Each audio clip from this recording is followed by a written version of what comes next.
pertemuan kita pada malam ni dengan umul kitab Al-Fatihah. A'udzubillahi minasyaitonirrajim. Bismillahirrahmanirrahim. Alhamdulillahirabbil alamin arrahmanirrahim maliki yaumiddin. Iyyaka na'budu wa iyyaka nasta'in. Ihdinas siratal mustaqim. Siratal ladzina an'amta 'alaihim ghairil maghdubi 'alaihim waladdallin. Amin. Baik, assalamualaikum warahmatullahi wabarakatuh.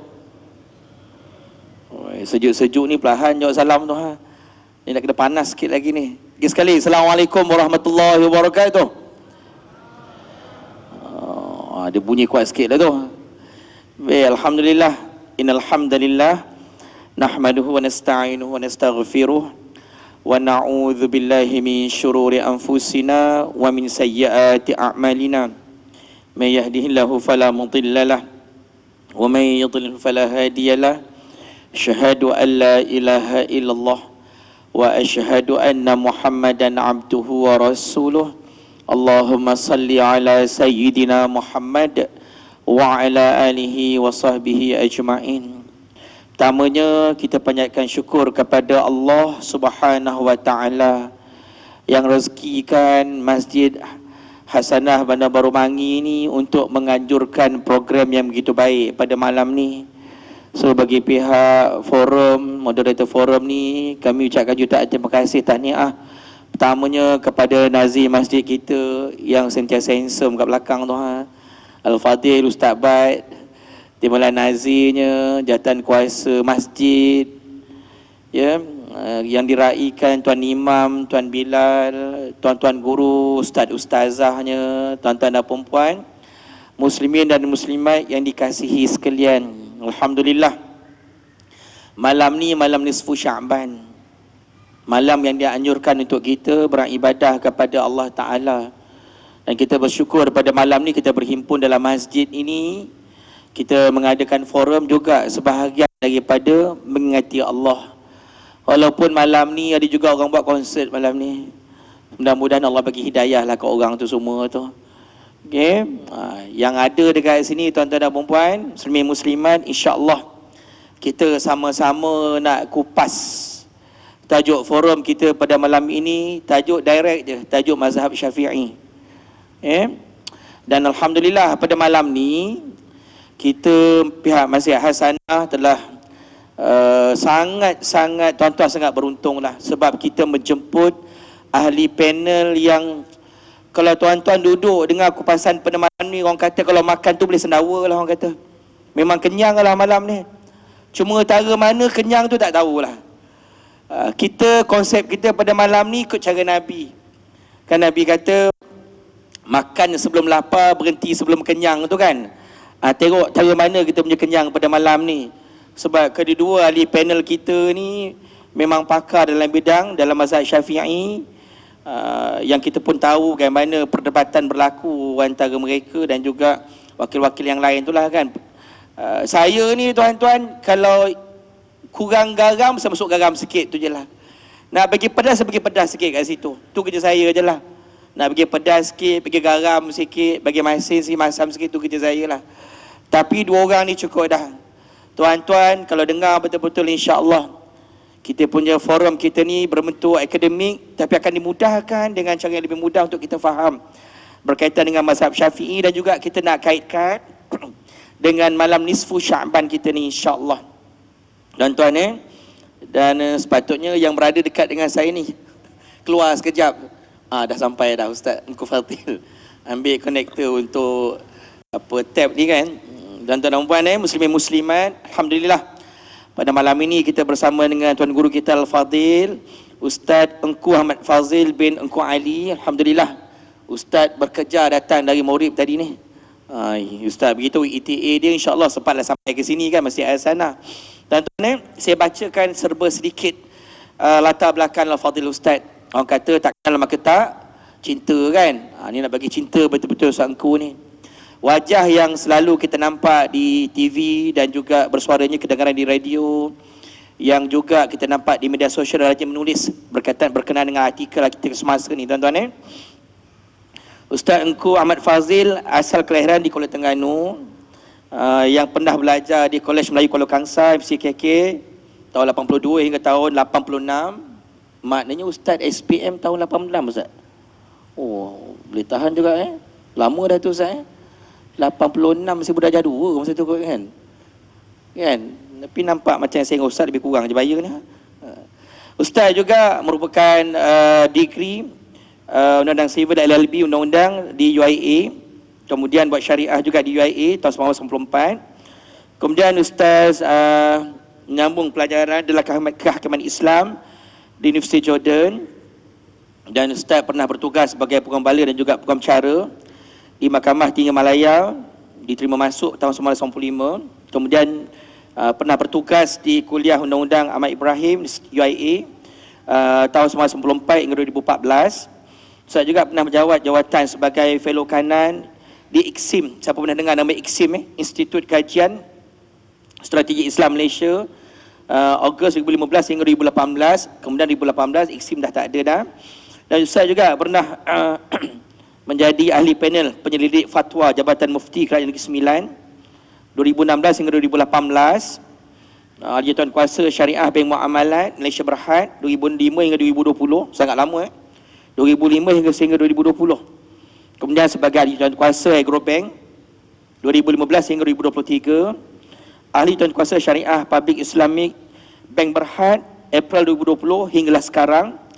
Ahli Tuan Kuasa Syariah IAE Public Takaful Berhad 2020 hinggalah sekarang. Ahli Tuan Kuasa Perundingan Hukum Syarak Negeri Pahang 2020 hingga sekarang. Ahli Tuan Kuasa Fatwa Negeri Perak 2023 hinggalah sekarang.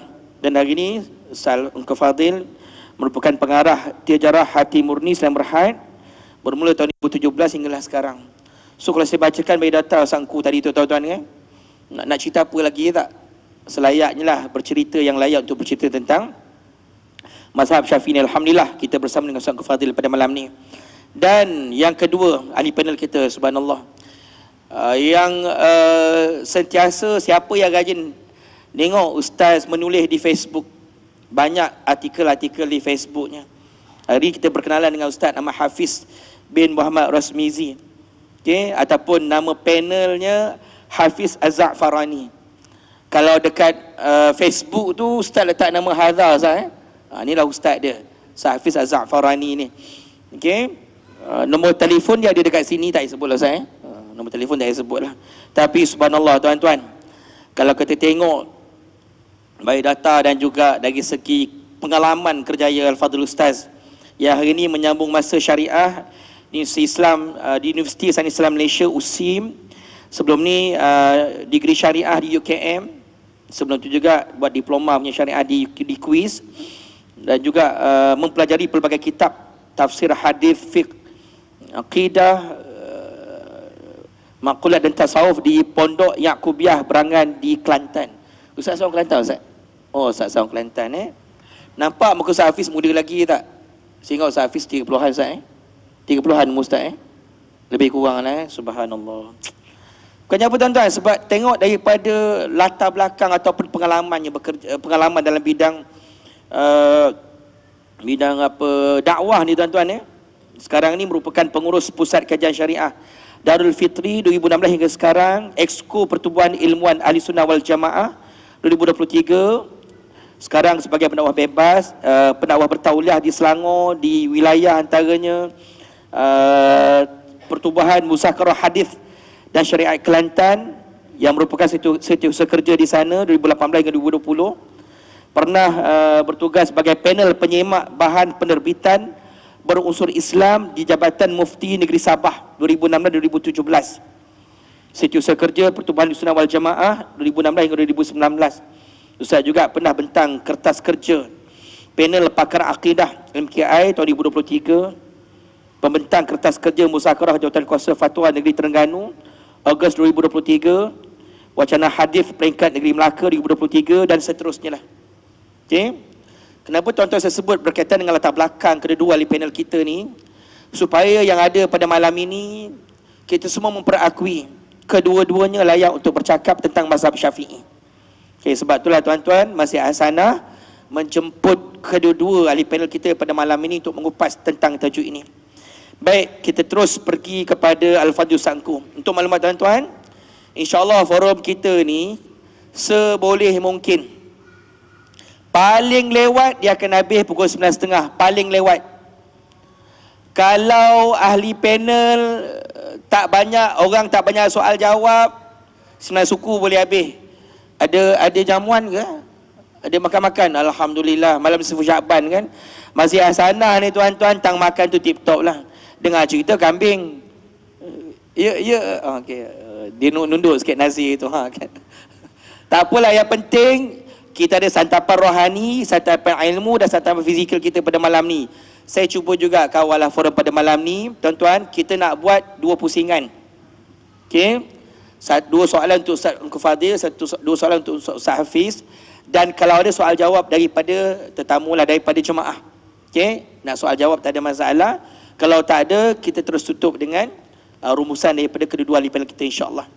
Biar tuan-tuan, baik, kita pergi persoalan pertama dahulu kepada Al-Fadhil Ustaz Engku berkaitan dengan mazhab Syafi'i inilah. Tuan-tuan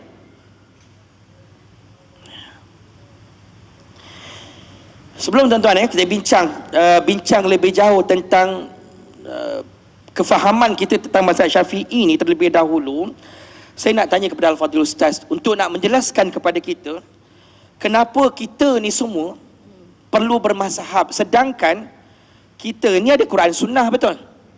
Semua orang baca Quran, semua orang baca hadis, kan? Dan Nabi sebut dalam hadis, aku tinggalkan kepada kamu 2 perkara, kan? Quran dan juga Sunnah. Tapi kenapa umat Islam pada hari ini perlu untuk bermazhab sedangkan kita ada Quran dan juga hadis? Tak ke kita kata Quran hadis ni lebih baik, lebih menjatuhkan ummah berbanding mazhab? Orang cakap gitulah. Kenapa tak follow Quran hadis je? Kenapa nak mesti ada mazhab? Dekat mazhab ni kan berbeza-beza pendapat pandangan dia, kan? Yang tu kita minta Al-Fadhil Ustaz Engku untuk mengupas. Silakan Ustaz. Assalamualaikum warahmatullahi wabarakatuh. Bismillahirrahmanirrahim. Alhamdulillahi rabbil alamin. Wa afdalus salati wa atammu taslimi ala sayyidina Muhammadin wa ala alihi wa sahbihi ajmain. Rabbi shrah li sadri wa yassir li amri wahlul 'uqdatam min lisani yafqahu qawli. Subhanaka la ilma lana illa ma 'allamtana innaka antal alimul hakim. Allahumma akhrijna min zulumatil wahmi wa akrimna binuril fahmi waftah alaina bima'rifatil ilmi wa sahhil akhlaqana bil hilm waj'alna mimman yastami'una al-qawla fayattabi'una ahsana. Allahumma ati nufusana taqwaha wa zakkiha anta khairu man zakkaha anta waliyuha wa maulaha. Allahumma arinal haqqa haqqan warzuqna ittiba'ah wa arinal batila batilan warzuqna ijtinabah. Amma ba'd. Alhamdulillah, yang saya hormati Al-Fadhil Tuan Moderator Ustaz Bakhtiar Fitri, yang saya hormati juga rakan ahli panel Al-Fadhil Ustaz Hafiz Za'farani, Ustaz Hazza. Seterusnya kepada para alim ulama, asatizah sekalian, muslimin dan muslimat yang hadir dalam forum kita pada malam ini, yang mana memfokus kepada satu tajuk khusus membincangkan tentang keistimewaan mazhab Syafi'i rahimahullah ta'ala. Tinggal lagi soalan yang pertama, belum betul-betul menjurus kepada mazhab Syafi'i, tetapi lebih soalan kepada mazhab secara umum. Kesimpulannya, kalau kita sudah ada Quran dan Sunnah, kenapa kita masih perlu bermazhab? Sepertinya pelik. Ikut sajalah Quran dan Sunnah. Berapa susah-susah nak mazhab itu, mazhab ini? Quran kan satu, Nabi kita kan satu. Jadi soalan berkaitan dengan mazhab ini, saya ada sediakan slide sebenarnya, dan Alhamdulillah kabel pun ada. Saya selalu sebut dalam hidup ni kabel penting, tapi kadang-kadang ada kabel pun tak kena gaya, tak jadi juga, ya. Jadi saya perhatikan isu mazhab ini memang menimbulkan pelbagai soalan, ya. Saya kumpulkan di sini ada beberapa soalan yang saya pernah dengar diutarakan dalam masyarakat kita Pertama, bukankah di zaman Nabi SAW tak ada mazhab? Yang kedua, kalau ada mazhab zaman Nabi SAW, Nabi SAW ikut mazhab mana? Contoh, ya, Nabi solat ikut mazhab mana? Kemudian yang ketiga, bukankah kita diperintah ikut Quran dan Sunnah? Bukan disuruh ikut mazhab. Yang keempat, ada juga yang mengatakan, saya bukan tolak mazhab, tapi saya pilih mana yang rajih, mana yang kuat, yang hampir dengan Quran dan Sunnah, yang itu saya ikut. Salahkah? Kemudian yang kelima, kalau nak ikut mazhab sekalipun, kenapa mesti ikut mazhab Syafi'i? Bahkan kenapa mesti ikut mazhab yang empat? Kan dalam Islam ni mazhab banyak. Kenapa kita tidak boleh ikut mazhab yang kita rasa sesuai? Salahkah? Yang keenam, ini agak canggih, ini agak futuristik. Kita sekarang ni sibuk dengan mazhab itu ini. Nanti bila Nabi Isa alaihissalam turun ke dunia nanti, Nabi Isa ikut mazhab mana? Tuan-tuan mungkin pernah dengar, mungkin tak pernah dengar, ini hebat, dia memandang ke depan. Kemudian yang ketujuh ni agak kelakar, tapi kelakar pun orang boleh percaya juga. Saudara kata saudara mazhab Syafi'i. Bila saudara daftar mazhab Syafi'i? Ada kad pendaftaran ke? Ada nama dalam daftar mazhab Syafi'i ke? Ini pun ada diutarakan. Kelakar-kelakar pun ada orang cakap macam itu. Dan seterusnya. Jadi jawapan yang ringkas, kenapa kita bermazhab? Kerana kita mengikut kepada Quran dan Sunnah. Itu jawapan dia. Ya? Saya ulang ya. Jangan ingat orang politik je boleh kata saya ulang ya. Ustaz-ustaz pun boleh kata saya ulang juga. Just to emphasize the point. Kita mengikut mazhab bertitik tolak daripada kewajipan kita mengikut kepada Al-Quran dan Sunnah. Macam mana? Kerana bila-bila masa para alim ulama pergi kepada Al-Quran dan Sunnah, akan berlaku salah satu dari dua kemungkinan. Kemungkinan yang pertama, mereka pergi pada Quran dan Sunnah, mereka faham Quran dan Sunnah dengan kefahaman yang sama, lalu mereka berfatwa dengan fatwa yang sama. Ya, ini the first possibility. Maka ketika itu terhasillah apa yang dikenali sebagai ijma', ya, konsensus, kesepakatan. Dan ijma' ulama' wajib diikuti dan haram dilanggar. Ijma' adalah hujjah, adalah satu sumber dalam syariat. Kemungkinan yang kedua, apabila ulama' pergi pada Al-Quran dan As-Sunnah, ulama' ini faham dengan satu kefahaman, sementara ulama' yang lain memahami dengan kefahaman yang berbeza. Sama-sama rujuk Quran dan Sunnah, tapi kefahaman berbeza. Bila kefahaman berbeza, maka keluarlah fatwa yang berbeza satu sama lain. Ini disebut sebagai khilaf. Ya, khilaf maknanya perbezaan pandangan, dan setiap daripada fatwa yang berbeza dalam khilaf inilah yang disebut mazhab. Jadi kalau orang tu kata kita tidak perlu ikut mazhab, kita ikut keadaan sunnah, jadi ini kelakar. Kerana akhirnya natijah bila ikut keadaan sunnah akan terhasil mazhab. Jadi kamu suruh ikut keadaan sunnah, tapi kamu larang orang mengikut produk daripada Quran dan Sunnah. Baik, contoh ya. Contoh bagaimana boleh berlaku ijma' dan boleh berlaku khilaf ya. Saya selalu bawa contoh ini kerana ianya mudah difahami. Berlaku kedua-duanya dalam satu ayat, iaitu surah Al-Baqarah ayat 228 ya. Allah Ta'ala menceritakan berkaitan dengan iddah ya. Iddah perempuan yang diceraikan oleh suami ya. Orang perempuan bila diceraikan oleh suami dia, jangan terus-terus nak kahwin ya. Mentang-mentang boyfriend lama tunggu ya, seminggu lepas kena cerai terus nak kahwin. Nanti dulu, boleh kahwin, tapi tunggu selepas habis iddah, the waiting period. Jadi berapa lama iddah perempuan? Al-Quran sudah cerita dengan jelas ya. Ayat 228 surah Al-Baqarah, wal mutallaqatu yatarabbasna bi anfusihinna salasata quru. Orang-orang perempuan yang telah diceraikan oleh suami mereka, hendaklah mereka beriddah selama 3 quru. Jelas ya? Maka daripada ayat ini telah berlaku ijma', telah berlaku kesepakatan bahawa iddah perempuan yang merdeka yang bukan hamba sahaya adalah 3 kali quru. Kenapa? Kerana kalimah salasata memang maknanya 3. Tidak ada ulama' yang memfatwakan 2 quru sudah habis iddah, atau ada fatwa 4 quru baru habis iddah. Tidak ada. Semua telah ijma' 3 kali quru kuru itulah iddah perempuan yang diceraikan oleh suami. Cuma kalimah kuru itu plural, jamak kepada kur'un. Kur'un ini bahasa Arab yang dipanggil kalimah mushtarakah, satu perkataan yang dikongsi oleh lebih dari satu makna. Dalam bahasa Melayu juga ada ya, misalnya perkataan kaki. Kaki satu perkataan tapi kadang-kadang makna berbeza. Tuan kenapa lama tak datang masjid? Sakit kaki. Oh, kita fahamlah itu anggota badan sebelah bawah. Tapi kalau isteri kata abang nanti pergi kedai beli kain 5 kaki, itu anggota badan juga? Bukan. Kaki di situ maknanya satu bentuk ukuran, satu kaki 12 inci. Ataupun orang tu kata engkau sembang dengan dia, dengar-dengar boleh, percaya jangan. Kaki pembohong, bila masa pula kaki dia bohong, yang bohong mulut, kaki dapat nama. Tak, bukan, kaki di situ bukan masuk anggota badan. Kaki di situ menunjukkan seorang yang suka melakukan sesuatu perbuatan. Kaki pembohong maknanya orang yang suka berbohong. Jadi demikian bahasa-bahasa lain termasuk bahasa Arab, ada kalanya satu perkataan banyak makna. Dalam kes kuru ada 2 makna. Kuru boleh bermakna haid. Haid itu sendiri dipanggil kur'un, dan kuru juga boleh bermakna at-tuhru, iaitu suci daripada haid. Jadi bila Al-Quran menggunakan istilah kuru, timbul persoalan dalam pemikiran para ulama yang dimaksudkan adakah haid ataupun suci.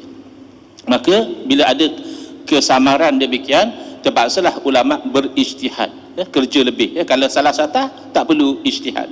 Salah sata makna 3.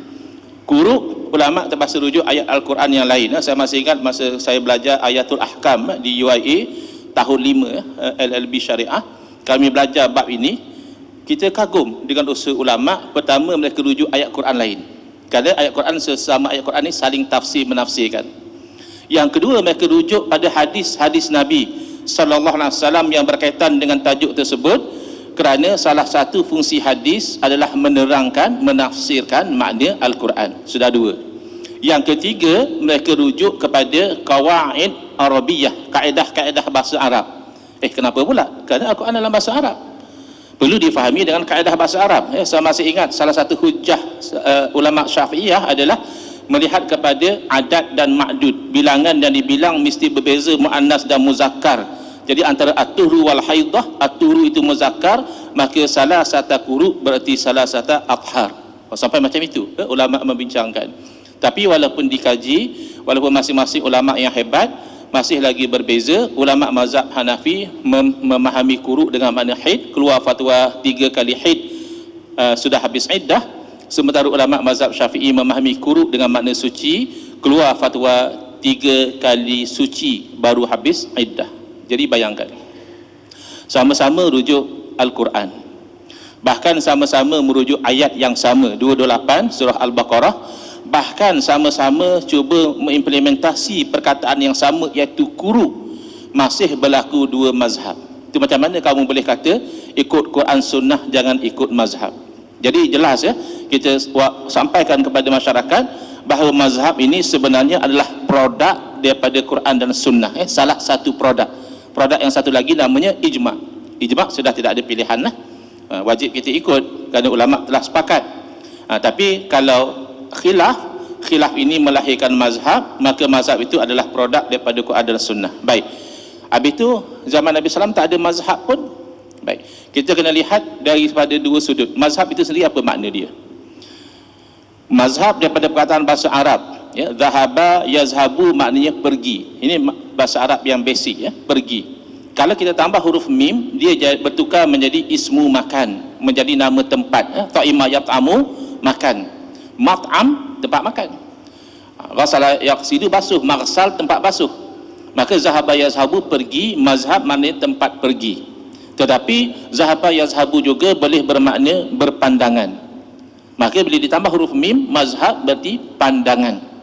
Jadi kalau orang kata zaman Nabi SAW tidak ada mazhab, mungkin dia bayangkan mazhab seperti sekarang inilah, Hanafi, Maliki, Syafi'i, Hambali. Memang betul zaman Nabi SAW belum wujud lagi mazhab-mazhab ini. Tetapi mazhab dengan makna pandangan itu telah berlaku di zaman Nabi SAW, bahkan diiktiraf oleh Nabi SAW sendiri.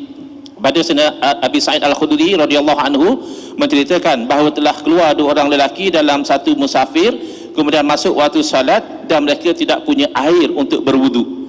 Ya, ketika itu mereka tahu dalil ayat Al-Quran. Kalau tidak ada air, apa buat? Fatayammamu sa'idan tayyibah, hendaklah bertayamum. Lalu mereka beramal dengan dalil tadi, tayamum dan solat. Kemudian mereka teruskan perjalanan, mereka dapati air. Tadi tak ada air, sekarang sudah ada air dan waktu solat masih berbaki. Ketika itu tidak ada dalil yang jelas nak menunjukkan bahawa kena solat lagi sekali atau tidak perlu. Ini salah satu punca berlaku khilaf, tidak ada dalil yang jelas. Lalu satu sahabat berfikir sudah solat selesai, dan seorang sahabat lagi berfikir tadi solat kerana tidak ada air tayamum, sekarang ada air, beliau berwuduk dan ulang solat. Berarti telah berlaku dua mazhab, berlaku dua pandangan. Tapi mazhab ini tidak kekal, kerana Nabi SAW masih hidup. Rujuk kepada Nabi SAW, ini poin dia. Nabi SAW bersabda kepada yang solat hanya satu kali, asabtas sunnah, kamu buat tu kena dengan sunnah, cara tu dah betul dah. Di zaman kita ini ada satu sikap yang binary, yang kalau tidak ini, iaitu misalnya kalau satu benda itu sunnah, automatik dianggap yang satu lagi bid'ah. Ya, baca surah Al-Kahfi malam Jumaat sunnah, maka baca Yasin malam Jumaat bid'ah. Kalau ada berlaku kematian, kita buat makanan hantar pada keluarga si mati adalah sunnah, maka kalau keluarga si mati secara sukarela, tidak ada paksaan, tidak guna duit haram, sedekah makanan pada orang ramai, itu bid'ah. Tidak demikian sikap Nabi SAW. Nabi bersabda kepada yang tidak ulang salat, kamu buat kena dengan sunnah. Nabi SAW tidak kata kepada yang salat dua kali, kamu ni dah buat bid'ah. Tidak. Nabi SAW bersabda, walakal ajru marrataini, dan bagi kamu dapat pahala dua kali. Ini menunjukkan Nabi SAW meraihkan perbezaan pandangan dalam perkara yang tidak ada dalil. Bahkan ada yang ada dalil, tetapi sahabat berbeza dalam menafsirkan dalil. Berapa minit Ustaz? Masa jawab lagi 3 minit lagi Ustaz. Lagi 3 minit lagi, insya-Allah. Mana 8.39 insya-Allah. Dah berhenti azan insya-Allah. Okey. Jadi ada kalanya orang kata macam ini, buat apa kita ikut mazhab? Kita ikut dalil. Hadis kan ada. Itu hadis Nabi SAW, Nabi maksum. Betul. Kalau kita lihat status sahabat lebih hebat lagi. Hadis Nabi SAW sahabat dengar dengan telinga sendiri, bukan daripada perawi, tidak. Dengar dengan telinga sendiri. Dalam satu kejadian jelas para sahabat mendengar daripada mulut Nabi SAW, baginda bersabda, la yusalliyanna ahadun al-asra illa fi Bani Quraizah, jangan seorang pun daripada kamu salat asar kecuali di kampung Bani Quraizah, kerana mereka pergi menyerang kampung Bani Quraizah, Yahudi yang khianat pada Nabi SAW dalam peperangan Khandaq. Tapi dalam perjalanan, belum lagi sampai ke kampung Bani Quraizah, telah masuk waktu asar. Sekumpulan sahabat bersiap untuk solat. Sebahagian mengingatkan sabda Nabi SAW, dan yang diperingatkan mengatakan bukan itu maksud Nabi. Lalu mereka solat. Dan yang lain tidak solat sehingga sampai di kampung Bani Quraizah baru mereka solat, padahal waktu asar telah habis.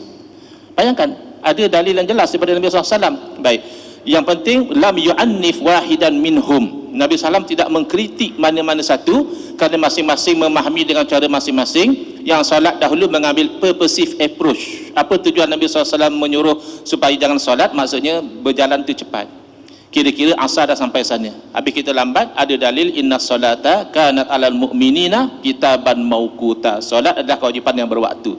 Sementara yang tak solat, solat di sana mengambil literal approach. Mereka faham secara zahir, maknanya itu adalah exception to the general rule.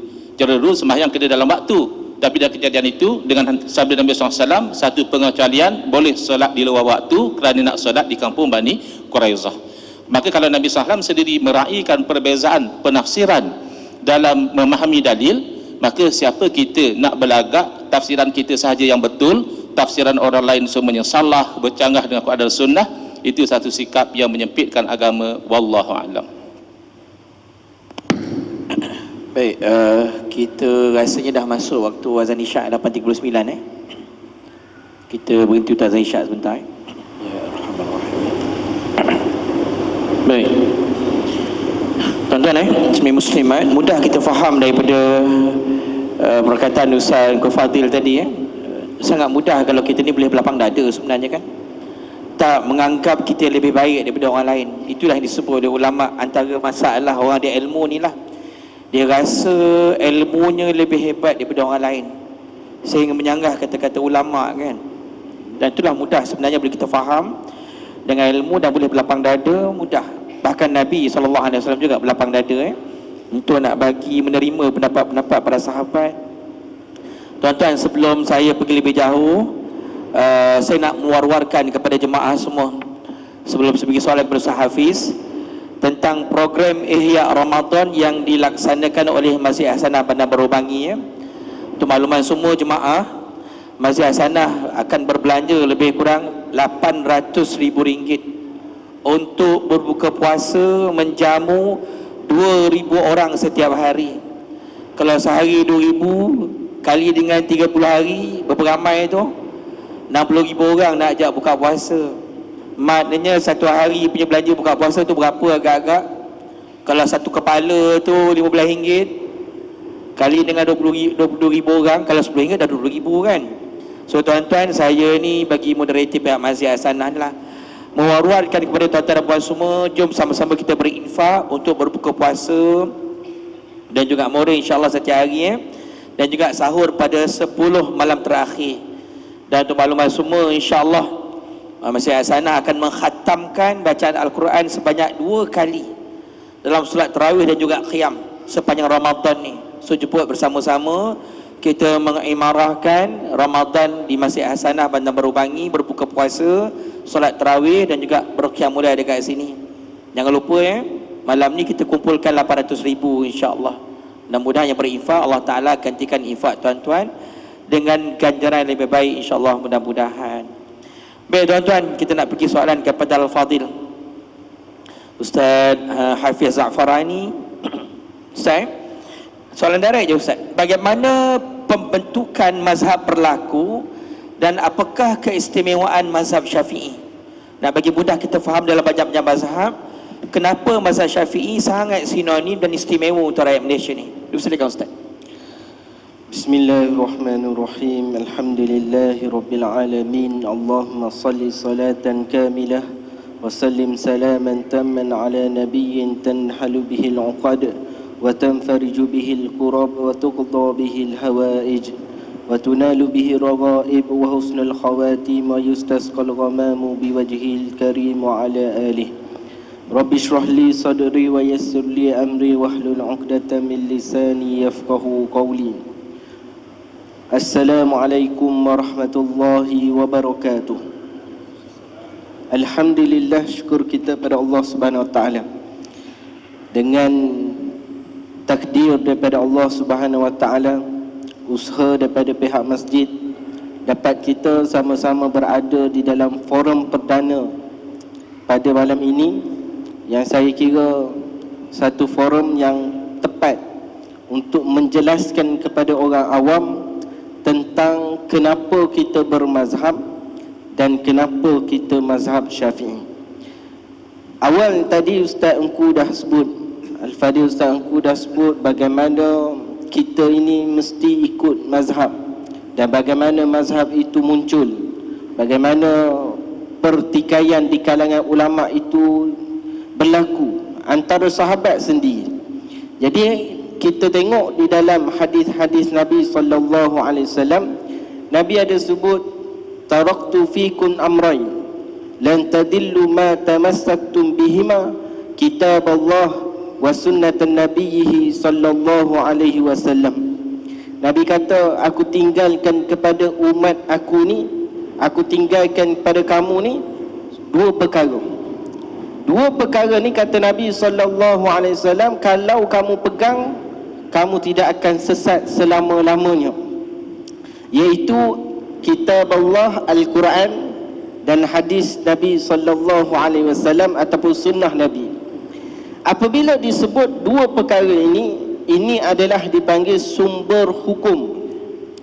Sumber hukum.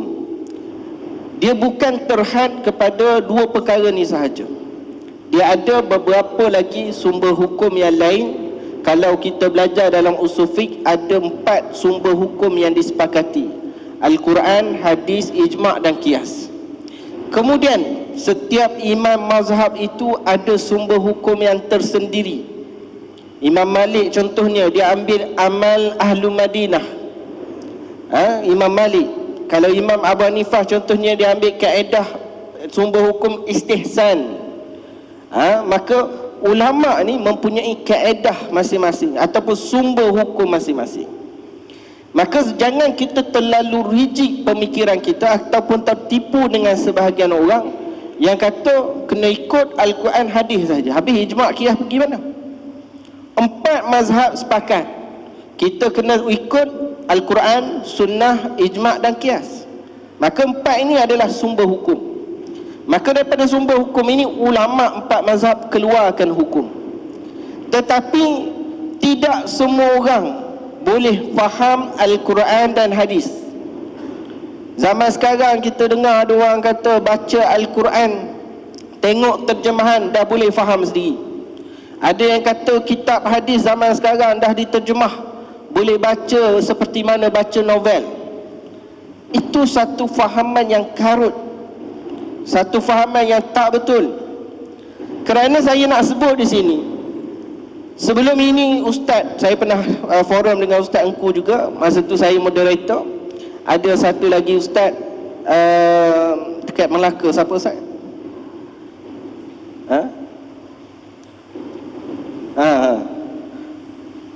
Baik, tak datang ingat nama dia. Ada masuk Radio Hakim, ada TV Al-Hijrah. Jadi bila Ustaz cerita, dia cerita satu kelompok dipanggil Quraniyun. Kelompok Quraniyun. Jadi kelompok Quraniyun ni kita kata orang yang pegang Al-Quran lah. Kita kata bagus ni kelompok ni. Habis tak boleh? Tak boleh. Kerana kelompok Quraniyun ni dia pegang Al-Quran, dia tolak hadis. Dia menolak autoriti hadis di dalam menjadi sumber hukum. Dia hanya pegang Al-Quran semata. So dia jadi sumber hukum yang sangat terhad. Maka banyak hukum hakam agama yang sabit daripada hadis ini mereka tak pakai, kerana tidak ada di dalam Al-Quran. Mereka hanya pakai Al-Quran sahaja, hadis mereka buang. Nama kelompok ni orang Arab panggil Quraniyun. Zaman sekarang kalau kita terjemah bahasa moden dia panggil golongan anti hadis. Golongan anti hadis. Jadi nak pegang Al-Quran betul, tapi tak boleh tolak yang lain. Itu kelompok Quraniyun. Zaman sekarang ni kita kenal dengan satu lagi kelompok dipanggil kelompok nak ikut Al-Quran hadis. Kata Ustaz, elok lah tu. Memang dengar macam elok lah. Macam kita kata kelompok Quraniyun nak ikut Al-Quran sahaja, elok lah tu. Masalahnya dia pegang Al-Quran, dia tolak hadis. Sekarang ni ada kelompok lain yang panggil nak pegang Al-Quran hadis. Bagus? Tak bagus. Kerana dia ambil Al-Quran hadis, imam-imam mazhab dia tolak, sumber-sumber hukum lain tak pakai. Bahkan mereka merasa layak untuk menterjemah Al-Quran, mengambil hukum daripadanya dan juga mensyarahkan hadis dan mengambil hukum daripadanya. Sedangkan Nabi SAW bersabda, "Man qala bil Quran bi ghairi ilmin falyatabawwa maq'adahu minan nar." Nabi SAW kata, siapa yang bercakap pasal Al-Quran tanpa ada ilmu, ilmu ni apa dia ni? Maka dia cakap tanpa ada ilmu. Ambil hadis, ambil Al-Quran, cakap tak ada ilmu, maka Nabi kata falyatabawwa maq'adahu minan nar. Sediakan tempat duduknya, bagi geran pada dia dalam api neraka. Orang yang bercakap pasal Al-Quran tak ada ilmu. Ulama sebut orang yang baca Al-Quran, dia boleh faham Al-Quran, setidaknya dia kena kuasai 15 ilmu. Baca, boleh terjemah, boleh faham tafsirannya, dia kena kuasai 15 ilmu agama dan ilmu alat, baru dia boleh terjemah dengan baik. Kalau tidak, dia akan termasuk dalam hadis ini orang cakap dengan Al-Quran bi ghairi ilmin. Ilmu di sini 15 ilmu yang perlu kita kuasai. Ada orang di Malaysia yang kuasai 15 ilmu macam tu? Kalau ada, kata mereka tak melepaskan diri mereka daripada mazhab. Masalahnya orang-orang yang nak melepaskan diri daripada mazhab ni tak kuasai pun 15 ilmu ni. Ini yang berlaku dalam negara kita. Hadis lain Nabi kata, man kadzaba alayya muta'ammidan falyatabawwa maq'adahu minan nar. Nabi sebut, ini hadis pula, sesiapa yang berdusta atas nama aku, maka persiapkan tempatnya di dalam api neraka. Tadi bercakap pasal Al-Quran, ini bercakap pasal hadis. Hadis dia ada dua unsur, dua elemen. Yang pertama dipanggil riwayah, yang kedua dipanggil dirayah. Salah satu salah merosakkan agama. Kalau riwayahnya salah, hadis palsu pun mereka nak pakai. Kalau kefahaman salah, kefahaman itu bukan seperti yang nak diajarkan oleh Nabi SAW. Maka sebab itu, kalau kita bercakap pasal hadis, mesti betul riwayahnya sahih. Hadis sahih belum tentu betul, kerana kefahaman sahih mesti betul juga. Hadis sahih separuh ilmu, kefahaman yang sahih pada hadis itu separuh lagi ilmu. Sekarang siapakah yang faham hadis dengan cara betul? Dia faham hadis cara lain, maka dia pun guna hadis ni untuk menolak sebahagian pandangan ulama. Contoh saya selalu sebut dalam media sosial saya lah, ada kelompok ni dia suka sangat guna hadis bukan pada tempatnya. Contohnya, orang baca Yasin sedekah kepada si mati, ataupun orang buat kenduri tahlil. Orang meninggal, mak ke ayah ke meninggal, na'udzubillah min zalik, kemudian buat kenduri tahlil. Maka dia kata perbuatan ini sia-sia. Dalil mana dalil? Dalilnya adalah Nabi SAW bersabda, "Idza mata ibnu Adam inqata'a amaluhu illa min thalath, sadaqatin jariyah ila akhir hadis." Nabi kata, bila mati manusia itu terputus amalnya melainkan 3 perkara: sedekah jariah, ilmu bermanfaat, anak yang soleh mendoakan ibu bapa. Dia kata hadis ini menunjukkan kita ni baca Yasin, tahlil, buat apa-apa kebaikan tak sampai kepada si mati. Hadis sebut in qata'a amaluhu, terputus amalnya, bukan amal orang lain. Ini yang kita kata dirayah. Kefahaman hadis tu kena betul. Macam mana ada orang guna hadis ni menyatakan terputus amal orang lain, sedangkan hadis sebut in qata'a amaluhu, terputus amalnya, bukan amal orang lain. Ini kefahaman hadis kena betul. Jadi kalau kefahaman hadis pun salah, dia sampai pada orang awam, ulama kata termasuk di kalangan orang yang mendustakan kata-kata Nabi. Sebab hadis ni Nabi sampai ada maksud. Maksud itu kena betul seperti mana yang dikehendaki oleh Nabi. Macam Ustaz Engku bagi contoh hadis tentang Bani Quraizah. Bila dibawa kepada Nabi SAW, yang mana betul? Nabi SAW akan menentukan yang mana betul. Tapi Nabi tak salahkan satu lagi. Itu dalam bentuk ijtihad. Jadi Nabi tahu yang manakah maksud hadis Nabi ni, itu yang dikehendaki. So sekarang ni orang zaman sekarang ni dia tak nak pegang mazhab, okey. Habis tu dia nak faham sendiri. Kefahaman dia tu sama ke tidak dengan kefahaman yang nak dibawa oleh Nabi SAW. Satu hadis lagi. Dia ada 3 hadis ni, kalau ingat betul-betul kita tak berani keluar fatwa, baca hadis, baca Al-Quran, hukum sendiri. Pertama, siapa cakap tentang Al-Quran tak ada ilmu, sedia tempat api neraka. Kedua, siapa berdusta atas nama Nabi, sedia tempat dalam api neraka. Ketiga, Nabi kata, ajrukum ala futiya ajra'ukum ala futiya ajra'ukum ala nar. Sesiapa yang berani, mereka yang paling berani keluar fatwa, keluar hukum, orang yang paling berani keluar hukum ni adalah orang yang paling berani nak masuk api neraka, paling mengambil risiko untuk masuk api neraka. Sebab dia salah boleh menyebabkan masuk api neraka. Sekarang kalau dengar hadis ni, ketiga-tiga menyebutkan tentang ancaman api neraka sekiranya salah. Orang zaman sekarang ni, sebahagian penceramah dan sebagainya,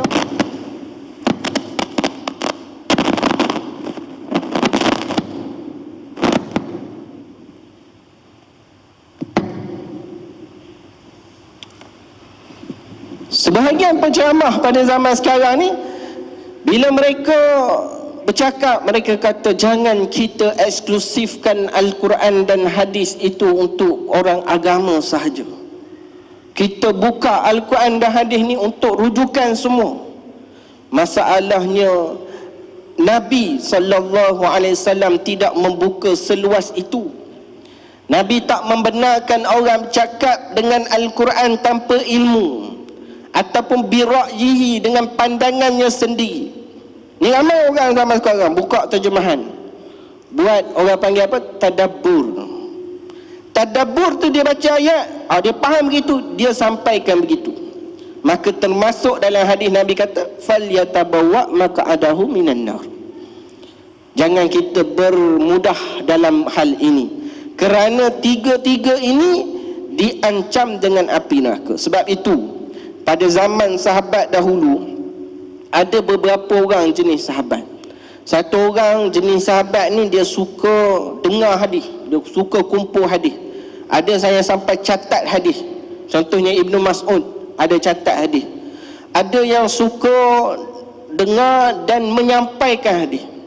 Dia suka dengar, dia sampaikan.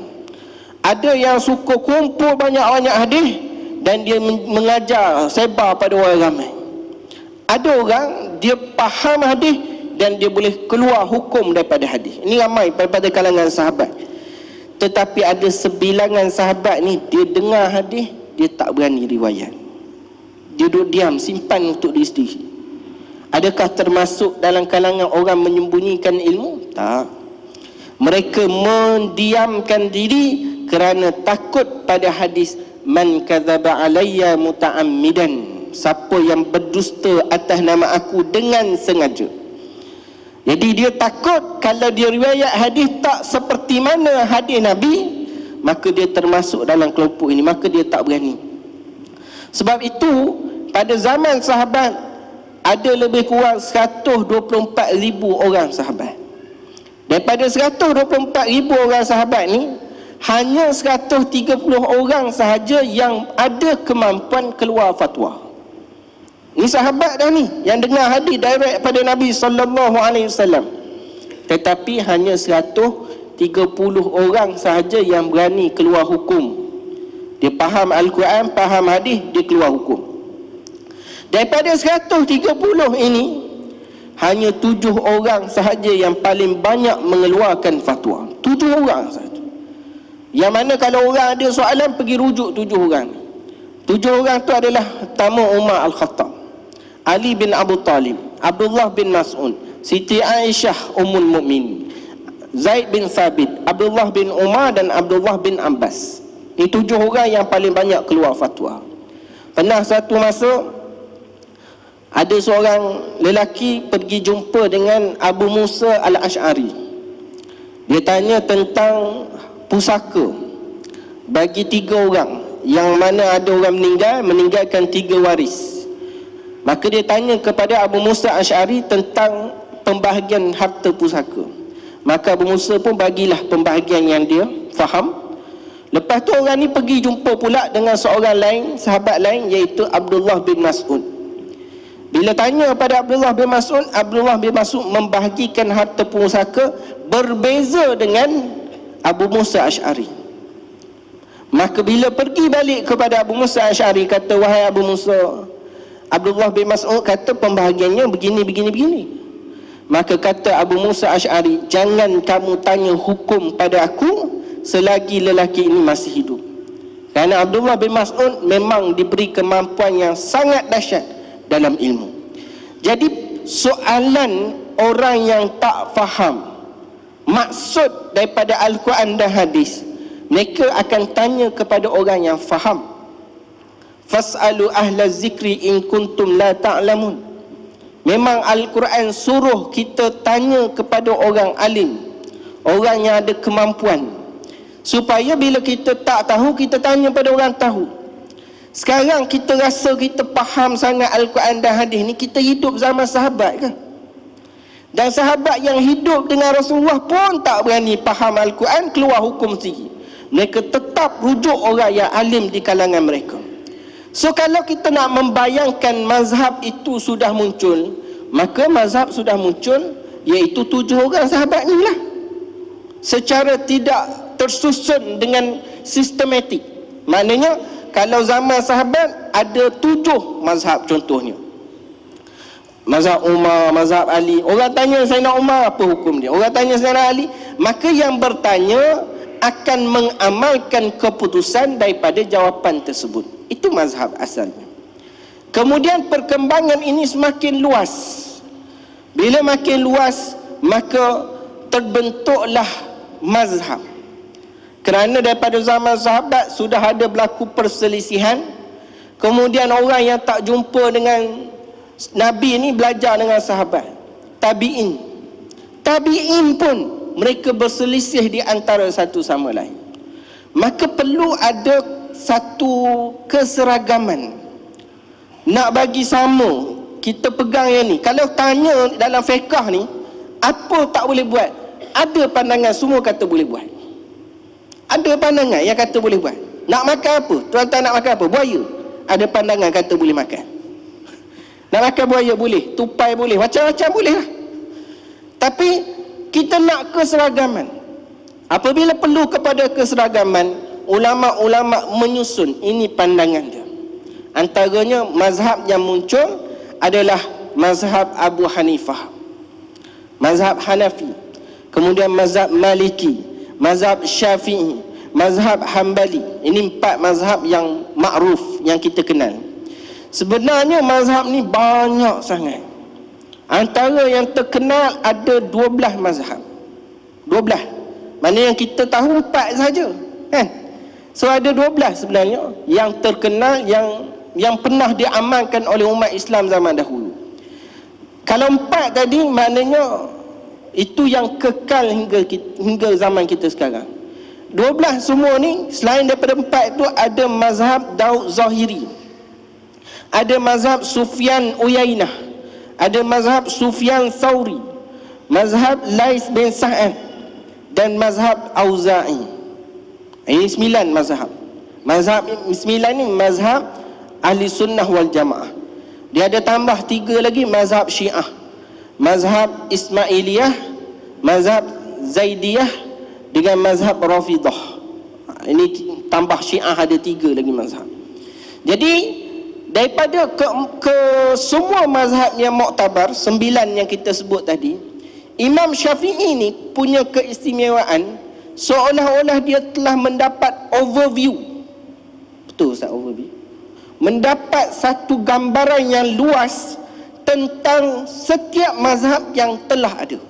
Contoh, Imam Syafi'i dia belajar dengan Imam Malik, pengasas mazhab Maliki. Dia juga belajar dengan Imam Sufyan Ats-Tsauri, pengasas mazhab Tsauri. Jadi dia dah belajar direct dengan 2 pengasas mazhab. Dan juga dia belajar dengan anak murid kepada pengasas mazhab. Dia belajar dengan Muhammad bin Hasan Asy-Syaibani, murid kepada Imam Abu Hanifah. Dia belajar dengan Imam Yahya bin Hasan, murid kepada Imam Lais bin Sa'ad. Lais bin Sa'ad, ulama besar. Beliau meninggal di Mesir. Saya dah ziarah hari itu. Imam Lais bin Sa'ad, seorang yang sangat baik, sangat suka menjamu tetamu. Sehingga karamah dia tu, orang pergi kubur dia pun ada orang jamu makan.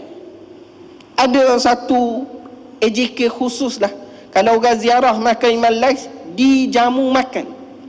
Tak pernah saya jumpa Lais bin Sa'ad. Dia ada anak murid nama Yahya bin Hasan. Imam Syafi'i belajar dengan dia. Dan Imam Syafi'i ada anak murid Imam Hambali, pengasas mazhab Hambali. Imam Syafi'i ada anak murid Imam Muzani, yang mana Imam Muzani ni ada murid lagi namanya Daud Az-Zahiri, pengasas mazhab Zahiri. Dan Imam Syafi'i bila dia belajar dengan Imam Malik ni dia murid kepada Imam Auza'i, pengasas mazhab Auza'i. Jadi Imam Malik sendiri dia dah mendapat view daripada pandangan imam gurunya Imam Auza'i dan rakan sepengajiannya iaitu Imam Sufyan bin Uyainah, maka dia membuat mazhab sendiri. Dan Imam Syafi'i belajar dengan Imam Malik.